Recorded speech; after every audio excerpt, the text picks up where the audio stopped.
Excuse me ভাই, আপনার সঙ্গে কিছু কথা ছিল। জি বলুন। আপনাকে আমি দুইটা অপশন দিচ্ছি, হয় আপনাকে আমি 500 টাকা দিব অথবা এই খাবারটা আপনাকে দিব। আপনি কোনটা নেবেন? আমি 500 টাকা নেব। কিন্তু এই 500 টাকা যদি আপনি নিতে চান তার বিনিময়ে আপনাকে এই খাবারটা ফেলে দিতে হবে। কোনো ব্যাপার না, আমি ফেলে দিতে পারবো 500 টাকার জন্য। আচ্ছা আপনি আমাকে একটা কথা বলুন, আমি যদি এই খাবারটা ফেলে দিই তাহলে 500 টাকা কি আমার হয়ে যাবে? হ্যাঁ, এই খাবারটা যদি আপনি ফেলে দেন তাহলে 500 টাকা আমি আপনাকে দিয়ে দিব। দিন, খাবারটা আমি ফেলে দিচ্ছি। এই নিন, খাবারটা ফেলে দিন। এবার আমার 500 টাকা দিন। এই যে আপনার টাকা। সামান্য 500 টাকার জন্য আপনি খাবারটা ফেলে দিলেন? আর এটা কোনো ব্যাপার হলো? এটা তো যে কেউ বুঝে। এই 500 টাকা দিয়ে আমি 5টা খাবার কিনতে পারবো, শুধু শুধু একটা খাবারের জন্য আমি কেন 500 টাকা লস করবো? ঠিক আছে।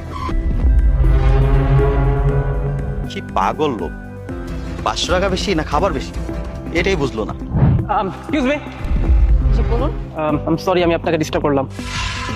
আচ্ছা, আপনাকে যদি আমি দুইটা অপশন দেই, হয় এই 500 টাকা অথবা এই এক প্যাকেট খাবার, আপনি কোনটা নেবেন? আমি তো টাকাটাই নিব। কিন্তু এই টাকাটা আপনি যদি নিতে চান তাহলে টাকার বিনিময়ে আপনাকে খাবারটা ফেলে দিতে হবে। আসলে খাবার ফেলে দিব এটা তো কেমন কথা। আর যাই হোক, যদি 500 টাকার বদলে আমাকে খাবারটা ফেলতে হয় তাতে আমার কোনো আপত্তি নেই। আর এই 500 টাকা দিয়ে তো আমি এর থেকে অনেক খাবার কিনতে পারবো, তো খাবার ফেলে দিতে প্রবলেম নাই আমার। কিন্তু আপনি যে খাবারটা ফেলে দিবেন আপনার খারাপ লাগবে না? হ্যাঁ, একটু খারাপ তো লাগবেই, তাতে কোনো সমস্যা নাই। ওই যে কথায় আছে না, বাপ বড় না ভাই বড়, সব থেকে টাকা বড়। তো আমি তো টাকাটাই নিব। ঠিক আছে, এই খাবারটা তাহলে আগে ফেলে দিন।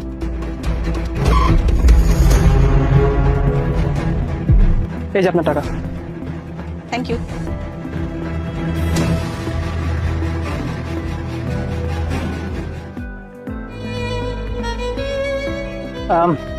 আন্টি, আপনার সঙ্গে কিছু কথা ছিল। কি কথা বাজান বলেন? আচ্ছা আন্টি, আপনাকে যদি আমি দুইটা অপশন দিই, হয় আপনাকে 500 টাকা নিতে হবে অথবা এক প্যাকেট খাবার নিতে হবে, আপনি কোনটা নেবেন?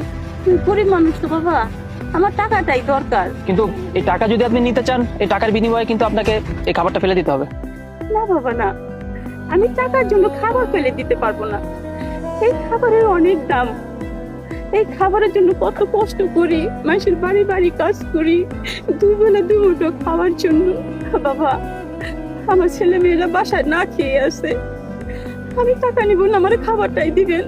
কিন্তু আন্টি, আবার ভেবে দেখুন, এই 500 টাকা দিয়ে কিন্তু আপনি এরকম আরো 5-6 প্যাকেট খাবার কিনতে পারতেন, তাহলে আপনি টাকাটা কেন নেবেন না? বাবা, টাকার জন্য আমি খাবারটা ফেলে দিতে পারবো না। খাবারের অনেক মূল্য। আমি গরিব মানুষ, আমি বুঝি খাবারের কত মূল্য। ঠিক আছে, এই নিন আপনার খাবার। আমার অনেক ক্ষুধা লাগছে বাবা, আমি খাই। হ্যাঁ, খান।